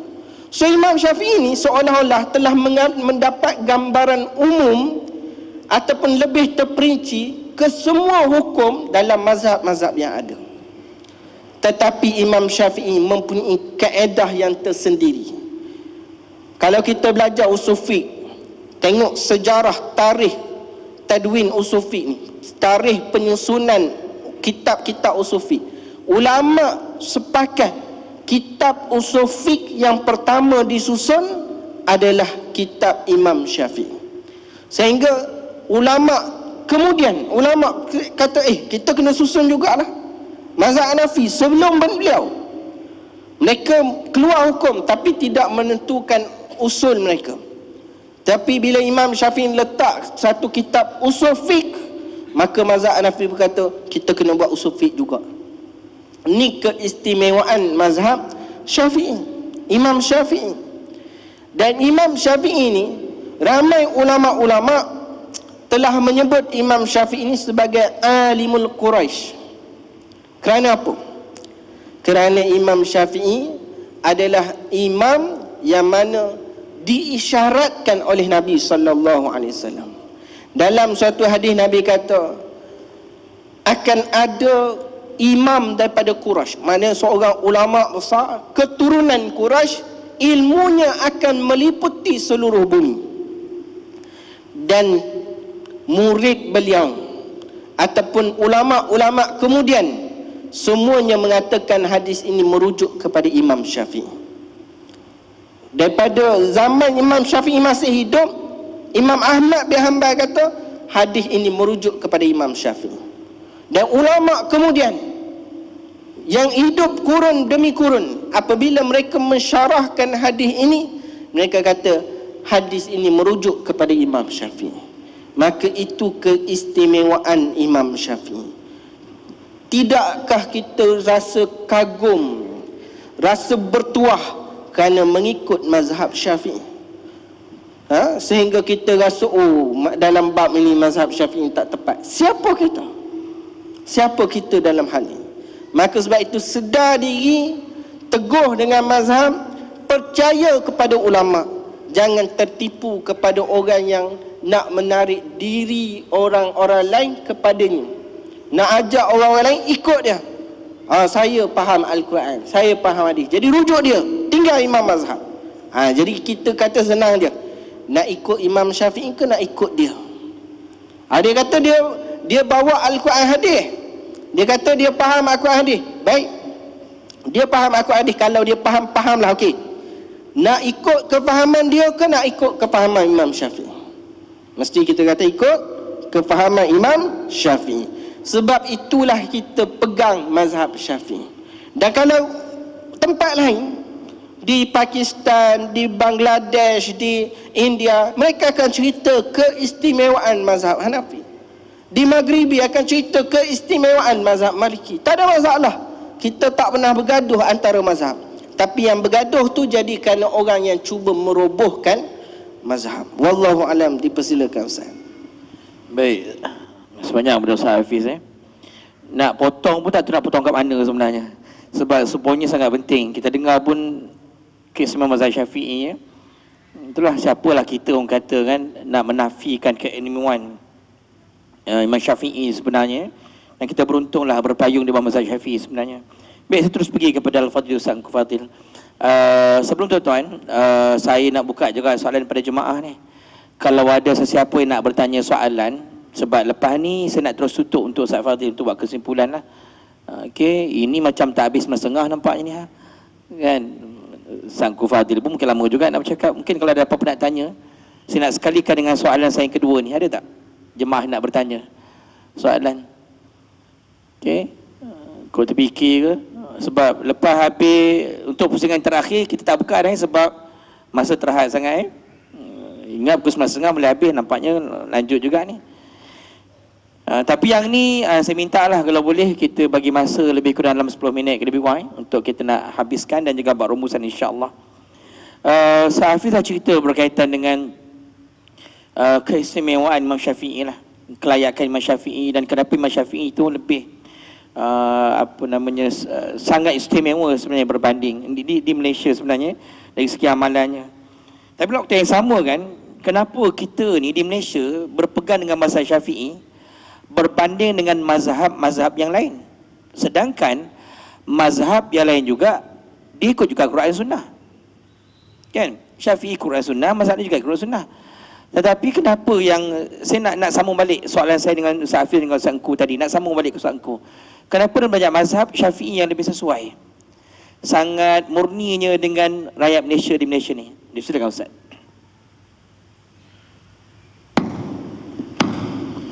Bismillah, alhamdulillah, wassalatu wassalamu ala rasulillah, amma ba'd. Kenapa berpegang dengan mazhab Imam Syafi'i rahimahullah ta'ala? Sebelum daripada itu, kenapa berpegang dengan mazhab yang empat? Kenapa tidak berpegang dengan mazhab sahabat Nabi radhiyallahu anhum ajma'in? Ustaz Hafiz bagi tahu tadi ada 7 sahabat yang sering berfatwa. Kan lebih hebat kalau kita berpegang dengan mazhab Sayyidina Umar radhiyallahu anhu, mazhab Sayyidina Ali karamallahu wajhah, mazhab Sayyidina Abdullah bin Mas'ud misalnya radhiyallahu anhu. Baik, jadi jawapan yang asal adalah kita sebenarnya dituntut berpegang dengan Quran dan Sunnah. Natijah daripada mengikut pada Quran dan Sunnah tadi ada kalanya berlaku mazhab. Jadi asalnya kita boleh ikut mana-mana mazhab yang diambil daripada Quran dan Sunnah tadi. Tidak semestinya mazhab yang empat dan tidak semestinya mazhab Syafi'i. Itu yang asal begitu. Tetapi kenapa sekarang ini kita kata rata-rata umat Islam hanya berpegang kepada mazhab yang empat? Dah diisyaratkan tadi, kerana mazhab-mazhab yang lain pupus, ya, tidak sampai kepada kita. Misalnya Al-Imam Syafi'i rahimahullah ta'ala pernah memuji Al-Imam Lais bin Sa'din, kata dia Imam Lais bin Sa'ad lebih faqih daripada Imam Malik. Tapi mana mazhab Imam Lais bin Sa'ad? Tak sampai. Jadi benda yang tak sampai jelas kita tidak boleh amalkan. Kalau sampai secara terpecah-pecah, tidak selamat untuk diamalkan, kerana mungkin telah ditarik balik, mungkin benda itu exceptional dan sebagainya. Maka yang sampai secara mutawatir kepada kita daripada satu generasi ke satu generasi, yakin itu adalah mazhab yang empat. Baik, kenapa kita mazhab Syafi'i? Saya boleh ringkaskan 2 sebab utama. Pertama, kerana kita beramal dengan firman Allah Ta'ala, wala takfu ma laisa laka bihi ilmun. Jangan kamu ikut apa yang kamu tidak punya ilmu. Jadi kalau kita kadang-kadang angan-angan lebih, Ustaz, apa salahnya kalau kita beramal dengan 4 mazhab? Masya Allah, tabarakallah. Tapi kamu belajar ke 4 mazhab. Dahulu ada ulama yang alim yang mahir 4 mazhab, akhirnya dia beramal dengan 1 mazhab. Kita 1 mazhab pun tidak mahir, angan-angan itu nak amal 4 mazhab. Jadi kita dilarang daripada mengikut sesuatu yang kita tidak punya ilmu, dan jelas kita belajar dengan ulama-ulama, ustaz-ustaz yang bermazhab Syafi'i. Jadi ilmu kita itu ilmu mazhab Syafi'i, bukan kerana kita ta'assub, tapi kerana itu ilmu yang ada pada kita. Beramal dengan ayat Al-Quran tadi, kita tidak beramal dengan mazhab Hanafi kerana kita tidak punya ilmu. Bukan kata mazhab Hanafi tidak bagus, Hambali kita tidak punya ilmu, Maliki kita tidak punya ilmu. Dahulu ada ulama yang berpindah mazhab, tapi dengan jalan berilmu, dengan jalan mengaji. Itu sebab yang pertama. Sebab yang kedua adalah kita beramal dengan firman Allah Ta'ala, ati'ullaha wa ati'ur rasulah wa ulil amri minkum. Hendaklah kamu taat kepada Allah, hendaklah kamu taat kepada Rasul dan ulil amri. Ya. Para ulama menafsirkan ulil amri sebagai sama ada para ulama, kena ikut ulama, ataupun sebagai para pemerintah. Jadi kita boleh kombinasikan apabila ulama mempunyai pelbagai pandangan dan pemerintah memilih satu pandangan, walaupun pandangan lain boleh jadi betul, atas kewajipan taat kepada pemerintah, maka kita ikut pilihan pemerintah. Ya, di negara kita ini rata-rata memilih mazhab Syafi'i. Jadi 2 sebab. Pertama, kerana kita ada ilmu tentang mazhab Syafi'i, dan yang kedua kerana pemerintah memilih mazhab Syafi'i. Baik. Kadang-kadang orang kata, habis mazhab Syafi'i pun, Imam Syafi'i pun salah, kata dia. pandangan Imam Syafi'i tak tepat dalam perkara ini. Baik, secara teori memang betul. Bahkan dalam hadis Nabi SAW bersabda, idza ijtahadal hakimu fa asaba falahu ajrani. Apabila seseorang hakim itu berijtihad, maka betul dia dapat 2 pahala. Wa in akhta'a falahu ajrun wahid. Kalau dia tersalah, maka dia masih dapat 1 pahala. Berarti kemungkinan seorang mujtahid itu tersalah ada. Ya, Imam Abu Hanifah kah, Imam Malik kah, Imam Syafi'i kah, Imam Ahmad bin Hanbal kah, rahmatullah alaihim ajma'in, memang ada kemungkinan mereka dalam fatwa mereka itu tersalah dalam masalah khilaf, dalam masalah ijma' tidak ada kemungkinan itu. Kerana la tajtami'u ummati ala dhalalah, tidak akan berhimpun umat aku pada kesesatan. Kalau umat dah ijma', itu ada jaminan. Baik, sekarang ini apa masalah kalau saya kata pendapat Imam Syafi'i tak tepat? Masalahnya 2. Pertama, who are you? Who are you to say that? Hang siapa nak kata Imam Syafi'i salah? Kerana untuk mengatakan seseorang salah, seseorang itu kena berada pada kepakaran yang membolehkan dia mengatakan pendapat ini tidak tepat. Ya, misal saya bukan ada latar belakang perubatan, ya, saya belajar sains pun biologi dapat C4 misalnya, fizik pun lulus lah gitu, ya. Tapi ada satu orang ini pakar, bukan saja GP, dia memang specialist, neurologist. Lalu bila dia bagi pandangan tentang neurologi, saya kata tak tepat pandangan dia. Saya siapa? Saya siapa nak kata dia tak tepat? Ataupun saya naik kapal terbang, saya tegur pilot. Tuan pilot, tak betul dekat butang ni. Sejak bila saya belajar tentang kapal terbang? Jadi kan kita boleh respect. Ya, pomen pun dengan encik boleh main jauh-jauh tak? Pomen nak beki enjin, kita pula macam-macam. Kita bukan bidang enjin, ya. Jadi kalau kita boleh terima logik, tak boleh seorang ustaz ni memandai-mandai nak bawa kapal terbang. Kenapa pula kita benarkan pilot memandai-mandai berfatwa, bercakap tentang agama? Apa dia punya asas untuk mengatakan salah? Bukan kita memaksumkan imam, tetapi kita bersandarkan pada tuntutan agama. Idza wusidal amru ila ghairi ahlihi fantaziri sa'ah. Apabila diserahkan sesuatu urusan bukan pada ahlinya, maka tunggulah saat kebinasaan, ya. Jadi memang bila forum, inilah nasib ahli panel, dia akan tercungap-cungap untuk menjaga masa, ya. Baik gitu. Jadi saya cuba secara ringkas, ya, apa keistimewaan mazhab Syafi'i, bahkan apa keistimewaan mazhab-mazhab yang 4 berbanding dengan orang yang kononnya saya ikut Quran dan hadis dan sebagainya. Lebih lucu, ada orang mengatakan begini, kata dia, saya bukan tolak mazhab Syafi'i, cuma saya lebih selesa ikut mazhab ahlul hadis, kata dia. Bukan saya tolak mazhab Syafi'i, tapi saya lebih selesa ikut mazhab ahlul hadis. Ini orang sembang bikin bimbang. Kok ahlul hadis itu kan ulama-ulama Syafi'i majoriti. Kalau kita bercakap tentang akidahnya ahlul hadis, majoriti ahlul hadis, tak salah kita katakan 90% adalah Asy'ariyah. Pun ada orang cakap macam itu. Saya lebih selesa pegang akidah ahlul hadis, Ustaz. Kalau begitu Asy'ariyah 90% ahlul hadis. Dan kalau bab fiqh, about 70% of ahlul hadis adalah Syafi'iyah. Jadi itu istimewa. Mazhab Syafi'i salah satunya istimewa adalah apabila dikatakan saya mewakafkan kitab ini misalnya untuk ahlul hadis. Kata Al-Imam Nawawi rahimahullah ta'ala, berarti diwakafkan kepada ulama-ulama mazhab Syafi'i. Kerana pada ketika itu yang disebut ahlul hadis adalah ulama-ulama Syafi'iyah. Mereka mengkombinasikan, mewarisi daripada guru mereka Imam Syafi'i rahimahullah ta'ala 2 school of thought, iaitu ahlul ra'yi dan ahlul hadis. Bukan bermakna yang ahlul ra'yi yang menggunakan fikiran menolak hadis, tidak. Ataupun yang ahlul hadis tidak menggunakan fikiran, tidak. Tapi it's a matter of emphasis, ya. Yang ahlul ra'yi maksimumkan penggunaan akal ketika memahami hadis. Yang ahlul hadis, mereka itu lebih banyak bahan yang mereka itu boleh mengeluarkan hukum hakam. Imam Syafi'i kombinasikan, dan ini diwarisi oleh ulama-ulama Syafi'iyah. Baik, saya cuba laju, ya. 8 keistimewaan mazhab Syafi'i dan juga mazhab-mazhab yang lain. Pertama, dia adalah musannadah. Mazhab ini semua sampai sanad kepada Rasulullah sallallahu alaihi wasallam. Ada orang zaman sekarang dia sembahyang cara dia, angkat tangan lain macam, letak tangan lain macam, gerak jari lain macam. Kita tanya, kenapa kamu sembahyang lain? Kata dia, sebab saya nak ikut solat Nabi. Saya baru keluar kursus sifat solat Nabi yang sahih. Ustaz tu cakap, sallu kama ra'aitumuni usalli, hendaklah kamu solat seumpama kamu lihat aku solat. Masya Allah, tabarakallah, bagus sekali semangatnya. Tapi mungkin kefahamannya agak terawang-awang. Kita bawa dia ke bumi semula, kita kata, bang minta maaf bang, abang nak solat sebagaimana lihat Nabi solat. Tu minggu lepas ke tahun lepas abang lihat Nabi solat? Kan tak ada. Oh tak ada lah macam tu. Cuma ustaz yang buat kursus tu dia kata macam itulah cara Nabi solat, mengikut hadis-hadis yang sahih.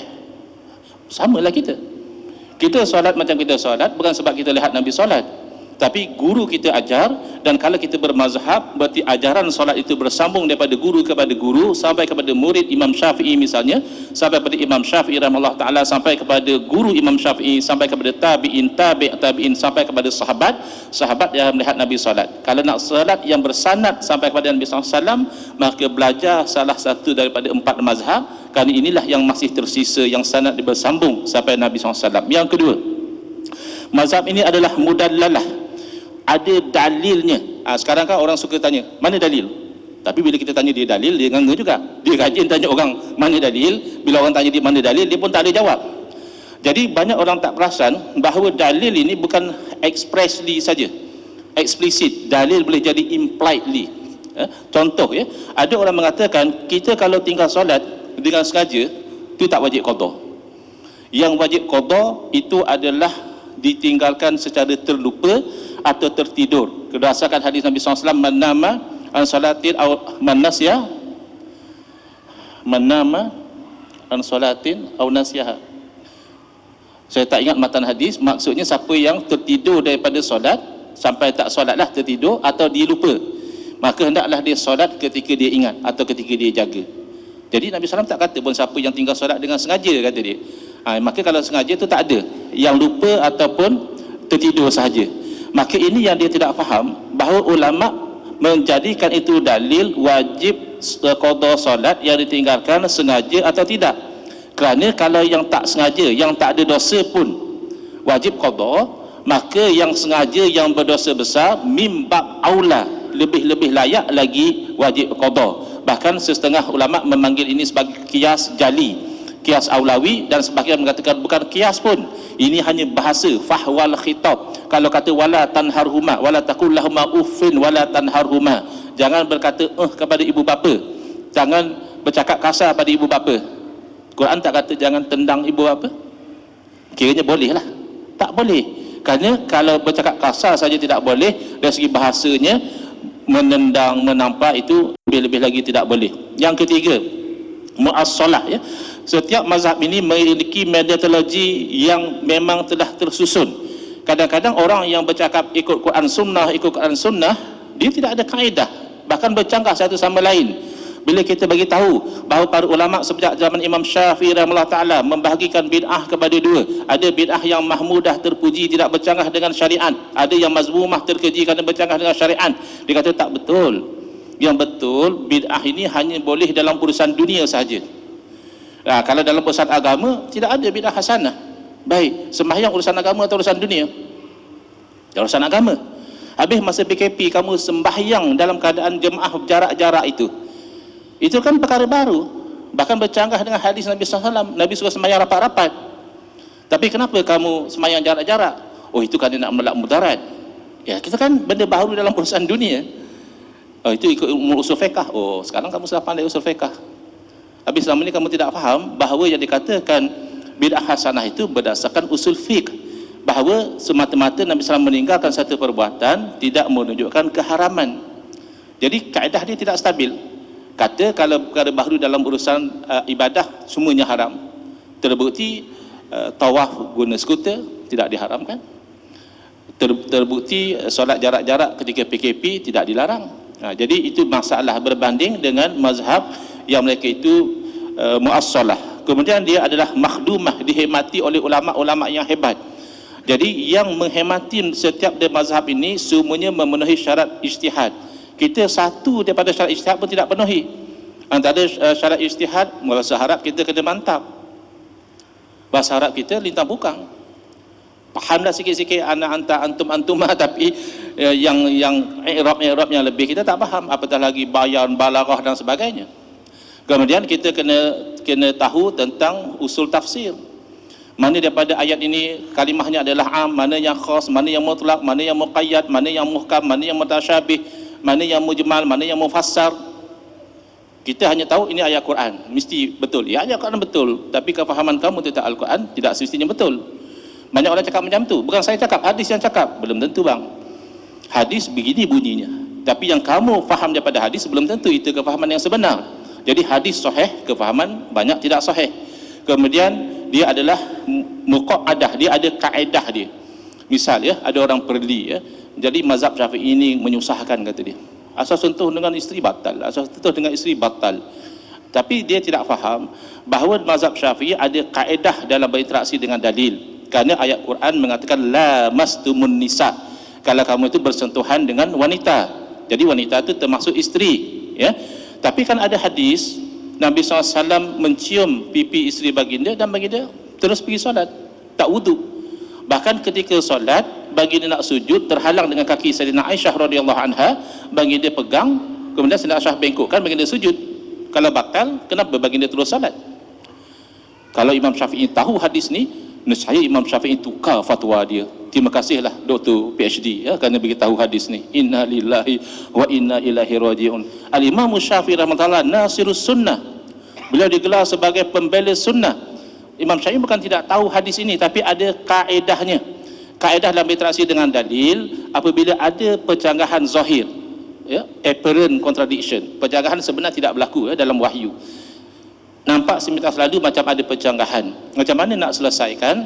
Maka dia akan memegang kepada yang yakin berbanding dengan yang ada keraguan. Hadis tadi masih ada keraguan kerana orang tidur tidak semestinya kakinya tersingkap. Biasa orang tidur bawah selimut. Maka bila pegang dengan berlapik, jelas tidak batal.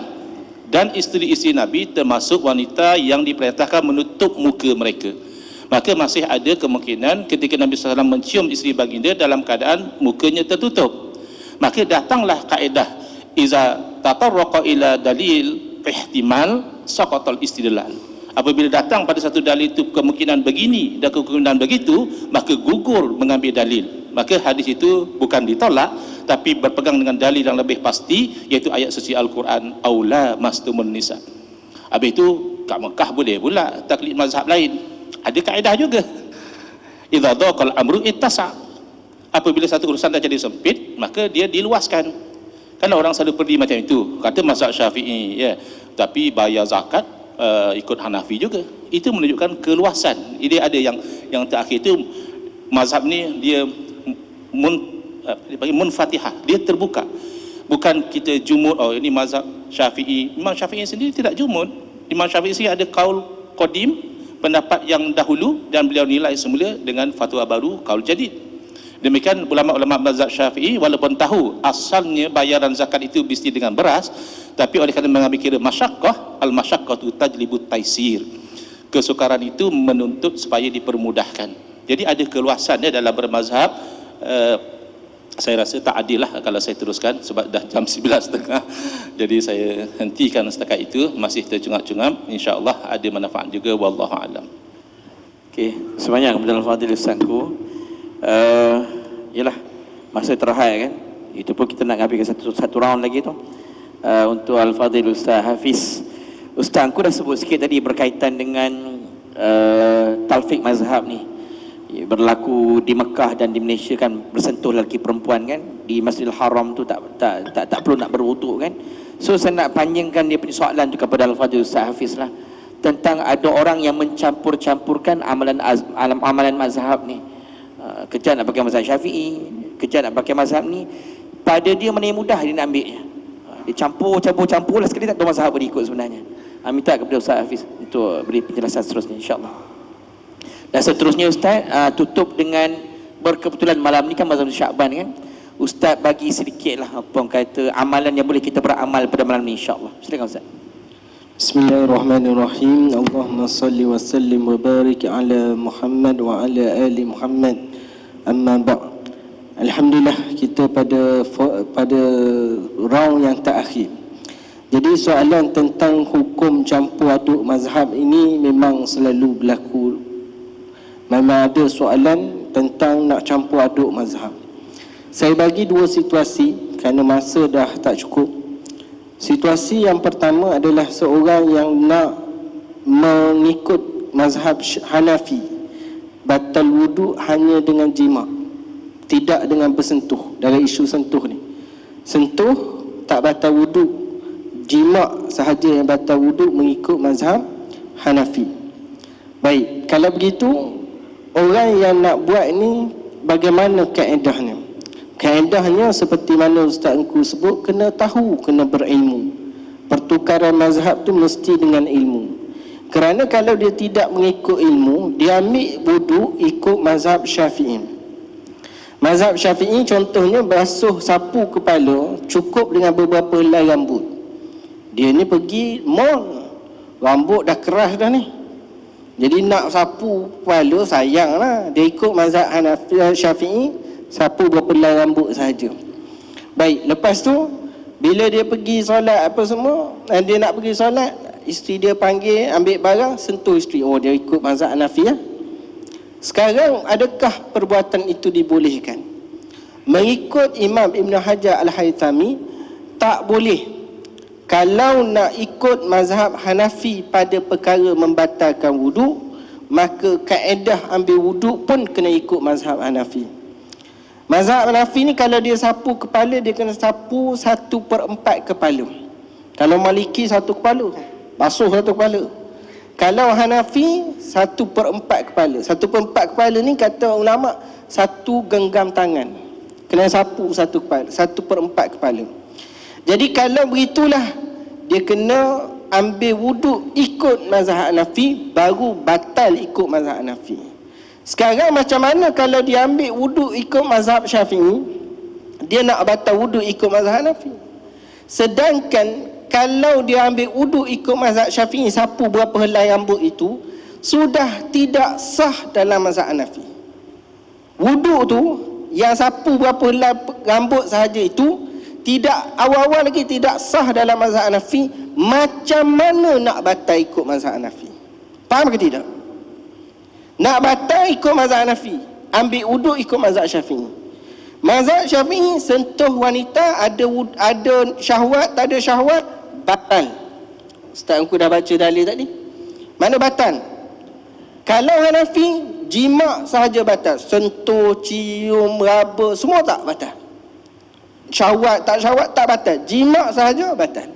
Baik, macam mana orang ni nak batal wuduk ikut mazhab Hanafi kalau wuduknya sudah tidak sah ketika diambil tadi?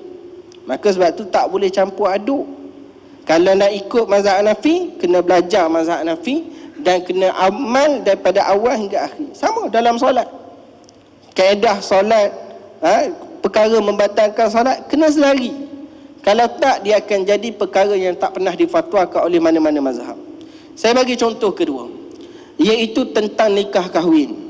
Nikah kahwin ni dalam mazhab Syafi'i, dia ada 5 rukun. Antara rukunnya adalah kena ada wali dan kena ada saksi. Itu mazhab Syafi'i. Tetapi mazhab Maliki kata tak perlu saksi, cukup iklan sahaja. Oh, sekarang lagi senang lah.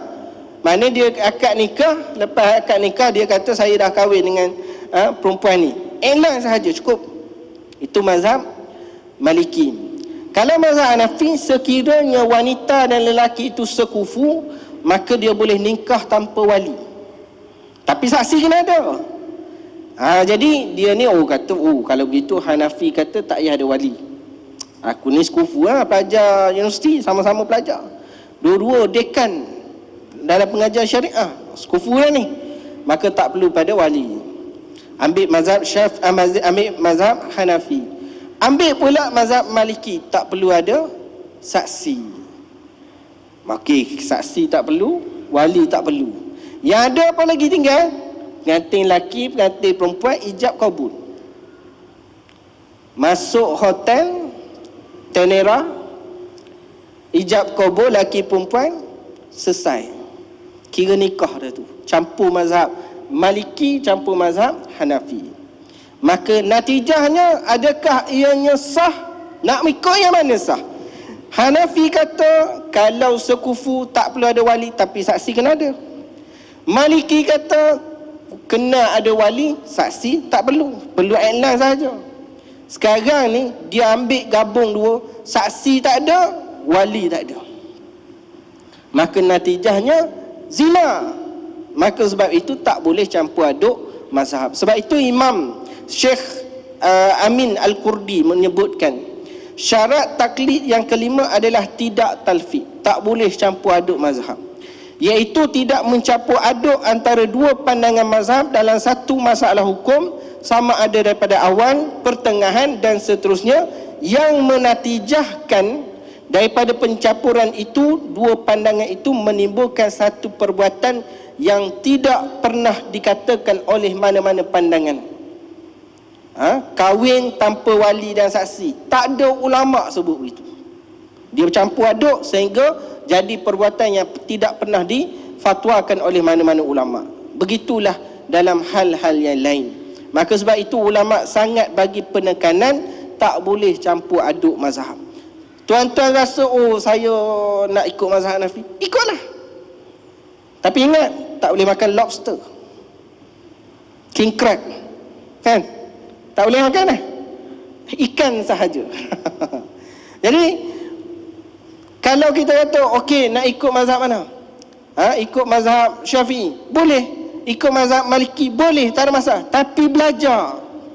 Jangan sekadar kita ambil satu pandangan kita guna, campur aduk mazhab. Ini merosakkan mazhab. Yang saya sebut contoh,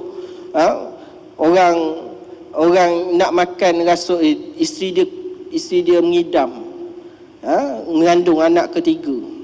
Dia kata, bang, saya dah lama dah tengok buaya, saya berkenan sangat nak makan. Dalam mazhab Maliki buaya boleh makan. Tapi kita orang Syafi'i ni tengok pelik lah. Siapa dia orang makan buaya? Itu mazhab Maliki, boleh makan buaya. Orang Syafi'i tengok pelik. Tak salah, tak ada masalah, tak salah. Cuma perbezaan pandangan mazhab. Tapi orang mazhab Hanafi pun tengok kita pun pelik juga. Keram, etok, tiram, lobster. Pelik-pelik orang mazhab Hanafi makan, orang mazhab Syafi'i makan. Sama. Tapi nak buat, nak belajar, nak amal boleh. Kena belajar daripada A to Z. Itu yang disebutkan oleh Syekh Amin Al-Kurdi. Baik, setakat itu dahulu.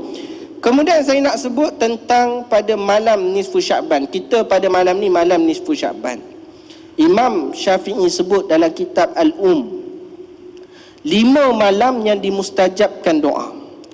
2 malam raya, malam Aidil Adha dan malam Aidil Fitri. Kemudian malam Jumaat, itu setiap minggu kita jumpa. Dan yang keempat adalah malam pertama bulan Rejab, itu pun dah lepas. Dan yang kelima malam ini, iaitu malam nisfu Sya'ban. Malam nisfu Sya'ban ini ada banyak kelebihan yang disebutkan oleh para ulama.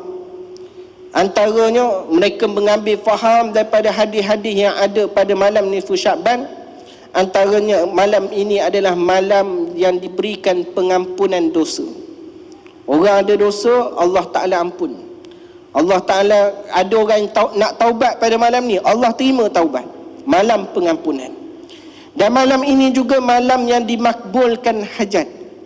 Siapa ada hajat minta, Allah makbul malam ini. Seperti mana disebutkan oleh Imam Asy-Syafi'i rahimahullahu ta'ala. Dan malam ini juga malam pelepasan daripada api neraka. Pernah suatu malam Siti Aisyah tidur dengan Nabi ni, tiba-tiba terjaga Siti Aisyah duduk merabalah ke tepi, tengok Rasulullah tak ada. Rumah Siti Aisyah ni kecil saja. Tuan-tuan pergi ke Madinah tu, makam Nabi tu, itulah rumah, yang bahagian dalam tu. Jadi bila raba tak ada, maka Siti Aisyah pun bangunlah cari Nabi. Cari Nabi, jumpa Nabi di perkuburan Baqi'. Maka Nabi tanya, wahai Aisyah, ada apa? Pendek ceritalah.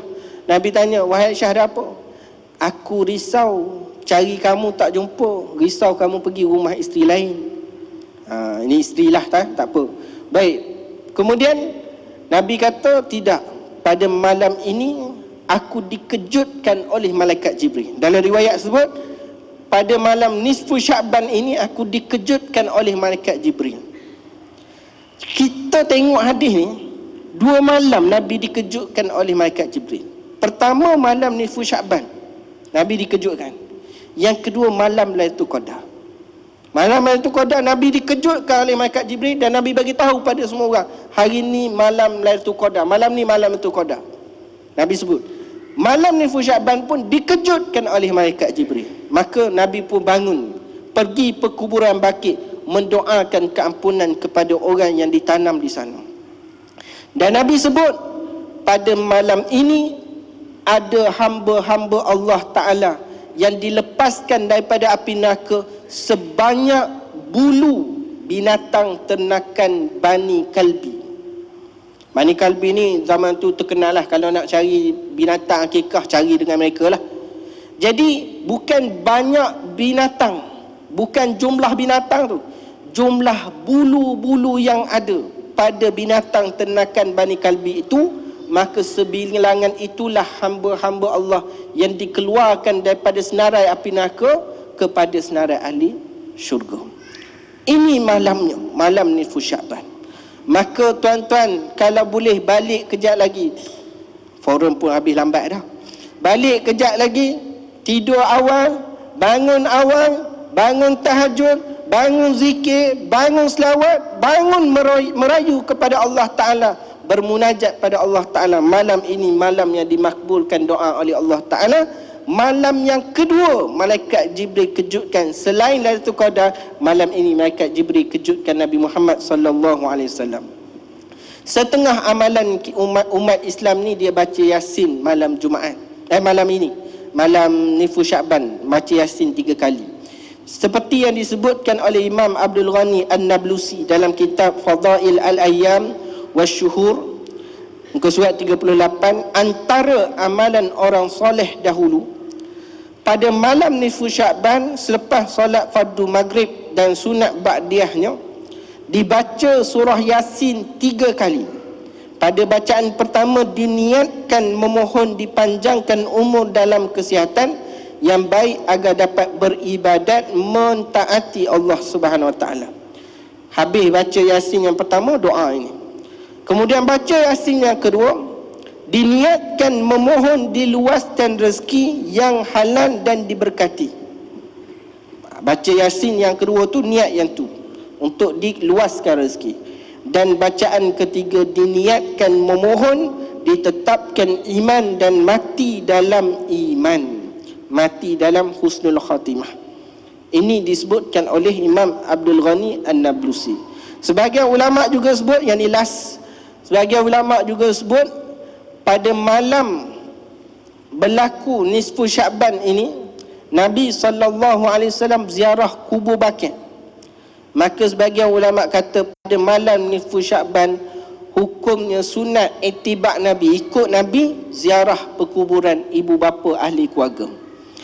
Jauh lah ustaz, saya orang Jawa, mak saya dikebumikan di Surabaya, jauh lah. Maka sebab itu menjadi kebiasaan orang Melayu dahulu, pada malam nisfu Sya'ban mereka buat kenduri tahlil. Mereka buat kenduri tahlil ni sebab mereka tak boleh ziarah makam ibu bapa mereka yang jauh. Maka nak ambil semangat mendoakan keampunan kepada ahli keluarga ni, mereka buat kenduri tahlil. Panggil orang buat tahlil, diniatkan keampunan kepada si fulan bin si fulan, memohon keampunan, memohon supaya diberikan pahala bacaan kita pada mereka. Ini amalan sebahagian yang diamalkan di masyarakat, dalam masyarakat kita. Tapi sekarang dah pupus kerana ada orang kata bid'ah, sesat, masuk api neraka, habis orang takut. Padahal ini disebut oleh Imam Abdul Ghani An-Nablusi, ianya adalah amalan soleh orang dahulu.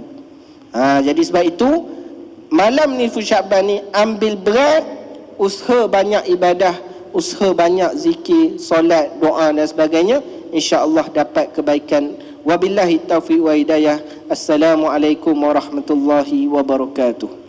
Waalaikumsalam warahmatullahi wabarakatuh.